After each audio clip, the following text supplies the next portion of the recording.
1857 स्वतंत्रता संग्राम की भूमिका के रूप में इससे पहले की वीडियो मैंने आपके सामने रखी थी।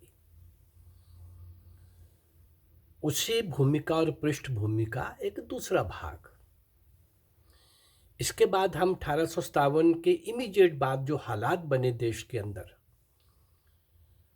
उनकी चर्चा करके फिर हम अपने उसी दौर में पहुंच जाएंगे जब मैंने आपको इंडिविजुअली उन महान क्रांतिकारियों के जीवन चरित्र आप तक पहुंचाने का प्रयास किया है। वही यात्रा पुनः आरंभ हो जाएगी। कुछ नए लोग जो बाद में जुड़े हैं मुझे लगा कि उनको 1857 की क्रांति की पृष्ठभूमि और इमीडिएट बाद जो अंग्रेज़ों ने किया उस सबको अगर ध्यान में नहीं रखेंगे तो आगे की यात्रा हम अच्छी तरह से कर नहीं पाएंगे, समझ नहीं पाएंगे। उसी भूमिका के दूसरे रूप में, दूसरे इस फेज़ में अगर हमें ये कहना हो, हम ये कह सकते हैं कि अंग्रेज़ों के शासनकाल में 1947 तक इवन कुछ बातें तो आज तक वो चल रही हैं, पर अभी हम चूँकि उस समय को ले रहे हैं तो हम इस प्रकार से लेंगे कि वो जितने भी अभियान चले, जितने भी प्रयास हुए स्वाधीनता प्राप्ति के लिए, उन सारे किए गए अभियानों को हम 4 श्रेणियों में बांट सकते हैं। 4 श्रेणियों के अंदर हम रख सकते हैं उस सारे संघर्ष को। नंबर 1, क्रांतिकारी। बड़ा क्लियर है, क्रांतिकारी बहुत सारे मैंने आप तक पहुंचाए हैं और इनकी समय समय पर फिर से परिभाषा भी होती रहेगी, पर नंबर 1 अभी हम ये समझ लें कि क्रांतिकारी एक श्रेणी ये बनती है। दूसरी श्रेणी राजनीतिक आंदोलनकारी। हालांकि उसमें मुख्य रूप से कांग्रेस को ही पेश किया गया, जबकि ऐसा नहीं था। उसमें कांग्रेस भी एक थी आंदोलनकारियों में, लेकिन कांग्रेस के बनने से लेकर 1947 की ट्रांसफर ऑफ पावर तक प्रश्न उठते रहेंगे, भावी पीढ़ियां पूछती रहेंगी कि ये कांग्रेस को बनाने से लेकर और अभी तक कांग्रेस का जो रोल इस देश के अंदर चल रहा है वो यद्यपि कई प्रश्नों से घिरा हुआ है, लेकिन हम विश्लेषण करने लगे हैं तो दूसरी श्रेणी हम कह सकते हैं राजनीतिक आंदोलनकारी, मुख्य रूप से कांग्रेस को पेश किया गया। नंबर 3 पे साहित्यकार, कवि, लेखक, पत्रकार आदि। और नंबर 4 पे जो बहुत कम जिनकी चर्चा होती है, लेकिन भाई 1857 की क्रांति में तो इनका भी बहुत बड़ा योगदान था, वो थे साधु संत। तो क्रांतिकारी, आंदोलनकारी, क्रांतिकारी या आंदोलनकारी जिसे कहना चाहिए राजनीतिक जो आंदोलनकारी के रूप में जो पेश की गई। नंबर 2 कांग्रेस, नंबर 3 साहित्यकार, नंबर 4 साधु संत। अब ये दुर्भाग्य का विषय है कि राजनीतिक नेताओं ने स्वतंत्रता संग्राम में मैक्सिमम, अधिक से अधिक महत्व कांग्रेस को दिया गया और बहुत सारे पक्षों की उपेक्षा कर दी गई। अंग्रेज शासकों ने तो 1857 की स्वाधीनता संग्राम के पश्चात अपनी सैनिक व शस्त्रों की शक्ति का उपयोग करके हजारों क्रांतिकारियों की हत्याएं करवाई, उन्हें फांसी दी गई, समाज पर घोर अत्याचार किए गए। उनका उद्देश्य क्या था कि अब इस भारत के समाज में ये हिम्मत ना जागे, इनका विश्वास टूट जाए कि ये अंग्रेजों के खिलाफ लड़ सकते हैं। इसलिए बहुत बड़ा आतंक और भय का माहौल। एक तरफ वो अत्याचार, अन्याय, शोषण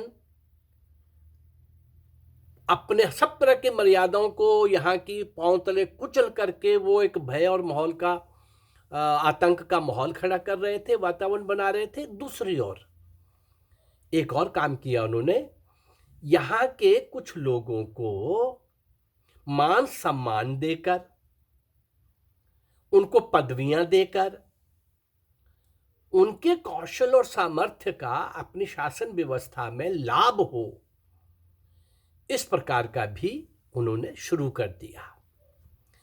लेकिन इन दोनों तरह के कूटनीतिक, राजनीतिक और सैनिकों के द्वारा अत्याचार और अन्यायपूर्ण प्रयासों के द्वारा ये सब चलने के साथ साथ एक बात इस देश में और हो रही थी। ऐसा नहीं है कि बस यही हो रहा था। भारत माँ की गोद में ऐसे सपूत भी पल रहे थे जो स्वाभिमानी थे, अनखी थे, जनूनी थे, देशभक्त थे और भारत माँ के शरीर पर किसी विदेशी विधर्मी को उखाड़ फेंकना चाहते थे। उन्होंने राष्ट्रीय चुनौतियों को स्वीकार किया। अंग्रेजी सत्ताधारियों के अहंकार पर चोट करनी शुरू कर दी, अपनी अस्तित्व की पहचान दिखाने की कोशिश की और अपने पुरुषार्थ और हिम्मत और साहस से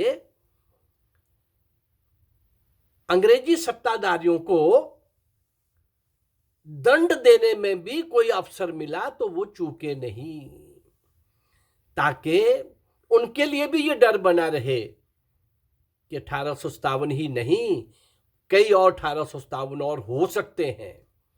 अब ये दो तरह के प्रयास थे, अंग्रेजों के द्वारा ये कि ऐसा हो ना कभी आगे, और देशभक्तों के द्वारा ये कि अब हम और भी बड़ी शक्ति के साथ करेंगे। अब ऐसे जो क्रांतिकारी लोग थे, देशभक्त लोग थे, उनको कोई, उनके मन में किसी प्रकार का कोई सत्ता को मोह नहीं था, कोई पदवी का मोह नहीं था, कुछ प्राप्ति का मोह नहीं था, कोई व्यक्तिगत हित उनको साधना नहीं था, स्वार्थ पूरा करना नहीं था।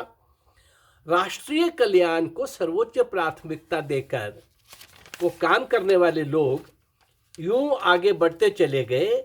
उन्होंने बलिदान अपने आप को करने में जरा भी संकोच नहीं किया, शहीद हो गए, आखिरी श्वास तक लड़ते रहे, जूझते रहे।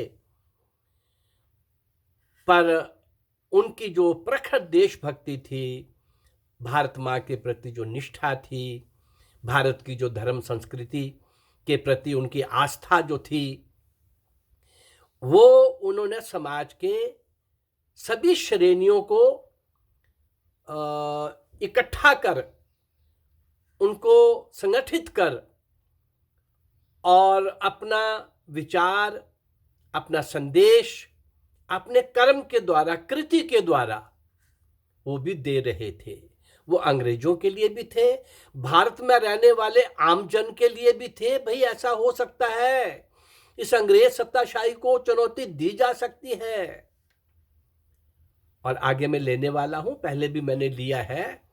इसी में से एक विचार निकला था, कुछ लोग तो यहां रह के काम करेंगे और कुछ लोग विदेशों में जाकर के वहां रह रहे भारतीयों को जागृत करेंगे, संगठित करेंगे।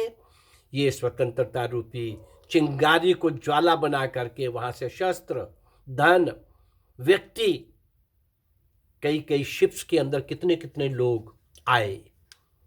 वो क्या क्या हुआ, कुछ घटनाएं मैंने आपके सामने रखी हैं, कुछ अभी रखने वाला हूं। ये बहुत लंबा चलने वाला है। राजा दाहिर से सुभाष चंद्र बोस तक, अभी 1857 से 1947 तक, वीर मंगल पांडे से सुभाष चंद्र बोस तक। इस बीच में ये जो दोनों प्रयास चल रहे थे, सब तरह के दोनों जो प्रयास चल रहे थे, और इस स्वतंत्रता संग्राम में जो महत्वपूर्ण ये जो योगदान देने वाले क्रांतिकारी थे, जो महापुरुष थे, जो देशभक्त थे, इन्हीं महापुरुषों को, इन्हीं लोगों को, इन्हीं साहसी, हिम्मती, जनूनी लोगों को, इन्हीं बहादुर लोगों को क्रांतिकारी नाम से पहचाना जाने लगा, पुकारा जाने लगा। इन्हीं को क्रांतिकारी कहा जाने लगा। अब सवाल ये है, क्या वर्तमान समय में ये महत्वपूर्ण विषय नहीं है कि उन सारे क्रांतिकारियों के साहस भरे, हिम्मत भरे, विपरीत परिस्थितियों में चट्टान बन करके खड़े होने वाले, अपने आप को आहूत करने वाले, निछावर करने वाले, उन लोगों के प्रेरक प्रसंग, उनके जीवन के प्रेरक प्रसंग आज की पीढ़ी को पता नहीं होने चाहिए? आपको नहीं लगता कि वो बहुत आवश्यक है? वो अपने लिए नहीं जिए, वो समाज के लिए, देश के लिए जिए, भारत मां की स्वतंत्रता के लिए जिए। आज और भी आवश्यक है। मेरा ये कहना है, आजादी लेने के लिए जितनी कुर्बानियां देनी पड़ी, जितने बलिदान हुए, शायद इस अंग्रेज अपनी स्वतंत्रता को बचाए रखने के लिए और भी अधिक शायद बलिदानों की आवश्यकता है। जागरूक होना बहुत जरूरी है। आज की पीढ़ी को, जन जन को यह संदेश पहुंचना बड़ा जरूरी है कि देश आज केवल फिरंगी नहीं, जिनको वो सत्ता सौंप के गए थे, ऐसे काले अंग्रेज समय समय पर अपने कृत्यों के द्वारा, अपनी घटिया सोच और चालों के द्वारा आज भी वो पाकिस्तान और चीन के उद्देश्यों को सफल बनाने में, जाने अनजाने में लगे हुए हैं। और जिनके लिए कहा जाता है कि उन्होंने आजादी लेके दी, आज ना तब ऐसा था ना आज ऐसा है। मैं एक बात सबके सामने विश्वास के साथ रख रहा हूं, इस पर विचार करिए जरा। पूरे स्वतंत्रता संग्राम में एक भी कांग्रेस का नेता, शब्द मेरे ध्यान में रखिए, एक भी कांग्रेस का नेता जो अंग्रेज की लाठी से मरा हो, जो फांसी लगा हो, जिसको काला पानी की सजा हुई हो, या अंग्रेज की गोली से मरा हो, एक भी कांग्रेसी नेता पूरे उस काल के अंदर, उस पूरे कालखंड में आपको कोई नजर आ जाए, एक नाम, तो मुझे बता देना भाई, आजादी कांग्रेस ने लेके दी और इन दो लोगों ने लेके दी, नेहरू और गांधी ने लेके दी, जिन्होंने एक लाठी नहीं खाई और जिनके जेलें भी वीआईपी जेलें थी। केवल मैं जब इतिहास का विश्लेषण करने बैठा हूं तो अंग्रेजों के षड्यंत्रों में उनके सहायक बनने वाले, उनकी चालों के अंदर आने वाले, उनके द्वारा संचालित होने वाले लोगों को आजादी के बाद भी जिस प्रकार से श्रेय दिया गया, उन सुविधावादी लोगों ने, गद्दारों ने, उन काले अंग्रेजों ने इस देश को ना भारत बनने दिया, ना भारत के गौरवमयी अतीत को जागृत होने दिया, और ना ही इन सारे क्रांतिकारियों को, शहीदों को इतिहास के अंदर उन दुष्टों ने कोई स्थान दिया। उन काले अंग्रेजों के साथ मिल गए वो वामपंथी। इस देश के साथ बहुत बड़ा अन्याय हुआ है, क्रूरतापूर्ण अन्याय हुआ है। क्या ये संदेश आज की पीढ़ी तक, जन जन तक पहुंचना आवश्यक नहीं है? स्वाधीनता संग्राम के उन क्रांतिकारियों को, उनके प्रेरक प्रसंगों को, उनके त्याग को, तपस्या को, शहादत को, बलिदान को आज की पीढ़ी तक पहुंचाना जरूरी नहीं है? क्या आज भी अलग प्रकार के षड्यंत्र, संकट पुनः गुलामी की ओर हमें नहीं ले जा रहे? जो गलतियां हमने पहले की हैं, क्या वो आज भी करेंगे? बहुत हिस्सा देश का हमारा कट चुका है। ये पाकिस्तान, बांग्लादेश तो कल की बात है, उसके पहले भी बहुत कटा है। और अभी भी देश के अंदर कई तरह की आवाजें जिस देश के अंदर 4 करोड़ बांग्लादेशी बिना पासपोर्ट के, बिना वीजा के रह रहे हों, जिस देश में रोंगिया आकर के यहाँ के नागरिक बन करके और यहाँ की सुविधा को आनंद ले रहे हों, दुर्भाग्य से बहुत सालों से चल रही शासन व्यवस्था वो जिस तरह के कारनामे करती रही है, उसका दंड तो इस देश को बहुत भुगतना पड़ रहा है। मैं केंद्रीय सरकार से, आज की केंद्रीय सरकार से ये प्रार्थना करूंगा कि ये मुद्दे जो हैं ये बहुत जल्दी सुलझाने वाले हैं। उन विदेशियों को आज भी यहाँ से निकालना बहुत ज़रूरी है। और इस देश के अंदर रह रहे विदेशों की चालों में फंसे हुए लोग, बिके हुए लोग, ऐसे गद्दार जिनके कारण देश गुलाम हुआ और ये फिर से गुलामी की ओर धकेलने में लगे हुए हैं, ऐसी काली भेड़ों को पहचान कर उनको भी दंडित करना, ऐसे देशद्रोहियों को पहचान कर उनके लिए भी कोई दंड निश्चित होना, ये बहुत ज़रूरी है। इस मामले में आजकल जब देश देखता है, लोग आम देखते हैं, कहीं कहीं कानून का शासन दुर्बल दिखता है, कहीं कहीं सशक्त कानूनों की निर्मित नहीं दिखती, ओझल दिखती है। ये सब समय की मांग है, पर मैं जिस संकल्प को लेकर चला हूं कि उस समय के वो अज्ञात, असंख्य, अनगिनत वो हीरोज़, वो नायक और नायिकाएं मैं लोगों तक उनके जीवन चरित्र को रख सकूं और स्वतंत्रता संग्राम के भूमिका के रूप में ये सारा जो कुछ भी हुआ, जो कुछ भी चल रहा था, आज आवश्यक है, मैंने संकल्प लिया है कि क्रांतिकारियों की गौरव गाथाएं लोगों तक पहुंचाई जाएं और जिन लोगों ने इस देश को स्वतंत्र कराने में तन मन धन से अपना सब कुछ दे दिया, उनको सामने लाया जाए और उन गद्दारों को भी सामने लाया जाए। इसलिए मैं समय समय पर इन क्रांतिकारियों के साथ साथ इन असंख्य